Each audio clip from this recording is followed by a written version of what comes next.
అండి, నేను మీ సామాన్యుడు పాండురంగారావు అండి. చాలా రోజుల తర్వాత వీడియో చేస్తాను. అందరికీ గుడ్ మార్నింగ్. ముందుగా మన రాష్ట్ర ప్రజలందరికీ క్రిస్మస్ శుభాకాంక్షలు అండి. క్రిస్మస్ పండుగని బాగా చేసుకుని అందరూ సంతోషంగా ఉండాలని మనస్ఫూర్తి కోరుకుంటున్నాను. అలానే ఇప్పుడు లేటెస్ట్గా ఈ సినిమా ఇండస్ట్రీకి పొలిటీషియన్స్కి ఒక రచ్చ జరుగుతోందండి. ఫస్ట్ గుర్తుంచుకోండి, హై బడ్జెట్తో సినిమాలు తీయటేందుకు ఆ డబ్బుల్ని ఎలాగలా రాబెట్టుకోవడానికి టికెట్ల రేట్లు పెంచమని గవర్నమెంట్ని అడగటం ఎందుకు? ఎలానో ఉన్న హీరోలందరికీ క్రేజ్ ఉంది. వాళ్ళ బడ్జెట్ని తగ్గించుకుని ఇంత బడ్జెట్లోనే సినిమా చేయాలని ఒక రూల్ పెట్టుకుని సినిమాలు తీసుకుంటే అందరూ బాగుంటారు. ఎందుకంటే సినీ పరిశ్రమని నమ్ముకుని చాలామంది బ్రతుకుతున్నారు. వాళ్ళ పొట్ట కొట్టకూడదు. అలానే టికెట్ రేట్లు ఇష్టం వచ్చినట్టు పెంచమని ప్రొడ్యూసర్స్ వెళ్ళి అడిగినప్పుడు ఈ గవర్నమెంట్ వాళ్ళు 3,000 రూపాయలు చొప్పున 1,000 రూపాయలు చొప్పున పెంచడం కూడా తప్పు. ఎందుకంటే తెలంగాణ ముఖ్యమంత్రి గారు రేవంత్ రెడ్డి గారు మొన్న అసెంబ్లీలో నలుగురు వెళ్ళారు, ఒక్కొక్క టికెట్ ఖరీదు 3,000, 12,000 అయింది, వాళ్ళకి వచ్చే జీతం 20,000 అని చెప్పారు. ఇట్లా సినిమా పిచ్చిలో టికెట్ రేట్తో ఎవడు ఆలోచించట్లా. జనాల్లో ముందర పిచ్చి తగ్గించుకోవాలి. ఫస్ట్ రోజు చూడకపోతే చచ్చిపోతారండి. అంత రేటు పెట్టి కొని చూడకపోతే చచ్చిపోతారా? ఫస్ట్ జనాలు తప్పు. వెళ్ళటం ఎందుకు, ఇబ్బంది పడితే ఎందుకు, ఈ గవర్నమెంట్ వాళ్ళు రేట్లు అంత పెంచేయటం ఎందుకు? చివరికి అది పొలిటికల్ ఇష్యూస్గా జరిగి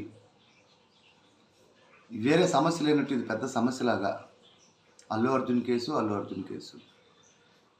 నా వ్యక్తిగత నిర్ణయం అంటే ఏ హీరో అయినా సరే, ఉదాహరణకి మహేష్ బాబు గారు ఉన్నారు. ఆయన ఎంత సంపాదిస్తారో ఏంటో, ఎంత తీసుకోవడం సినిమాకి నాకు తెలియదు, ఎవరికి తెలియదు. చిన్నపిల్లలకి హార్ట్ ఆపరేషన్స్ చేస్తున్నారు. మానవత్వం లేని హీరోలు చాలామంది ఉన్నారు. అలానే మానవత్వం ఉన్న హీరోలు లెక్కల్లో ఉన్నారు. ఇప్పుడు ఏదో అల్లు అర్జున్ గారు ఇష్యూ పెద్ద ఇదైపోయినట్టు, ఆయన ఏదో పాకిస్తాన్ తీవ్రవాది అయిపోయినట్టు, ఆయన ఏదో మోసం చేసేసాడు. అసలు 3,000 రూపాయలు పెంచుకోవడానికి థియేటర్లకి ఎందుకు ఇచ్చారు బెనిఫిషియల్? గవర్నమెంట్ తప్పు ఫస్ట్.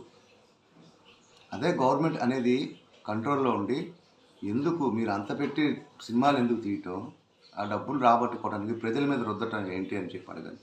12,000 నలుగురు వెళ్ళి టికెట్ కొన్నారంటే వాళ్ళ ఇంటి అవసరాలు ఎన్ని తీరుతాయండి? ఇప్పుడు ఆ ప్రాణం చనిపోయింది, పోయిన ప్రాణం రాదు. పెద్దలందరూ కూర్చుని పరిష్కరించుకుని మాట్లాడుకోవాలి. తప్పు చేసిన వాళ్ళు ఎవరు లేరా? కావాలని ఈ అల్లు అర్జున్ వెళ్ళి నేను చంపేవాళ్ళని చెప్పి ఏం చంపలేదు, అది యాక్సిడెంట్గా జరిగింది. దాన్ని పెద్ద ఇష్యూ చేసి మనకి వేరే సమస్యలు ఏమన్నట్టు ఇంక అదే సమస్యని అసెంబ్లీలో 1 అవర్ అంటే ప్రజల సొమ్ము ఎంత నాశనం చేశారో అది ఆలోచించండి. అలానే తెలంగాణలో గురుకుల పాఠశాలలో కొంతమంది విద్యార్థులు చనిపోయారు. ఎందుకంటే వాళ్ళకి దిక్కు మొక్కు లేదు కాబట్టి పాపం వాళ్ళ గురించి ఎవరు మాట్లాడట్లా, ఏ రాజకీయ నాయకుడు. అలాంటి సమస్యలు మళ్ళీ పునరావృతం కాకుండా చూసే బాధ్యత ప్రభుత్వానికి. గుండెల మీద చేసి చెప్పండి. ఇప్పుడున్న ఏ పొలిటీషియన్ తప్పు చేయలేదు, పేదల కోసమే అంటున్నారు అందరూ. తప్పు చేయకుండా రాజకీయాల్లో పైకి వచ్చారని గుండెల మీద, వాళ్ళు తినే తిండి మీద ప్రమాణం చేసి చెప్పండి. దయచేసి రాజకీయ నాయకులు మారాలి. అర్థమైందండి? ఇప్పుడు ఇండస్ట్రీ డబ్బున్నోళ్ళే, వాళ్ళు పెద్దోళ్ళు చేసింది ఎవరండి? సామాన్యమైన ప్రజలు. చిన్న ఉదాహరణ, మీకు ఎలక్షన్స్ వస్తే ప్రజల దగ్గరికి గుమ్మం చుట్టూ వస్తారు. మీరు వచ్చి మీకు అది తీరుస్తాం, ఇచ్చేస్తాం అన్నారు.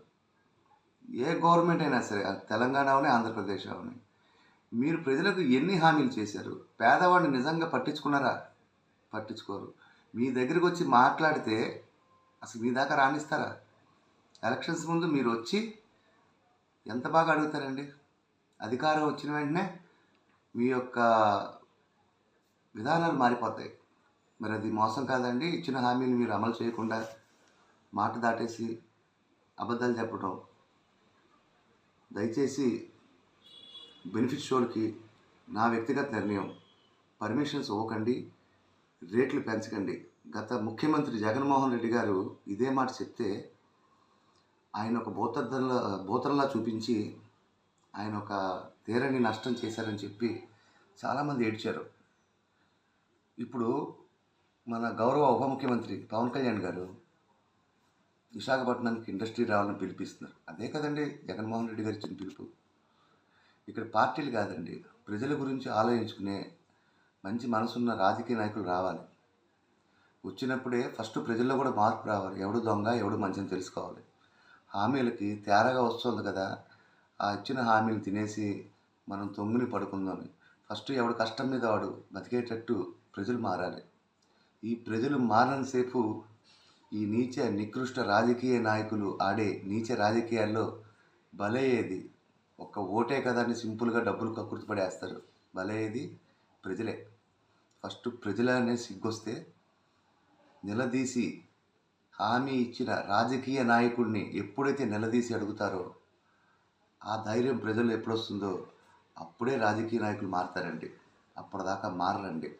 తప్పు రాజకీయ నాయకులు కాదు, 100% ప్రజలది. దయచేసి నేను మాట్లాడిన వాటిలో ఏమైనా తప్పులుంటే నన్ను మన్నించండి. నేను ఏ పార్టీకి సంబంధించిన వ్యక్తిని కాదు. నాకు ప్రజలు బాగుండాలి, అందరూ బాగుండాలి, సుభిక్షంగా ఉండాలి, సంతోషంగా ఉండాలని కోరుకునే మనసు నాది. ప్రజల సమస్యలు ఏంటో తెలుసుకుని ప్రతి రాజకీయ పార్టీ కూడా ప్రజల పక్షాన పోరాడాలని నిండు మనసుతో కోరుకునే వ్యక్తిత్వం గలవాడిని. దయచేసి నా మాటల్లో పొరపాట్లు ఉంటే క్షమించండి.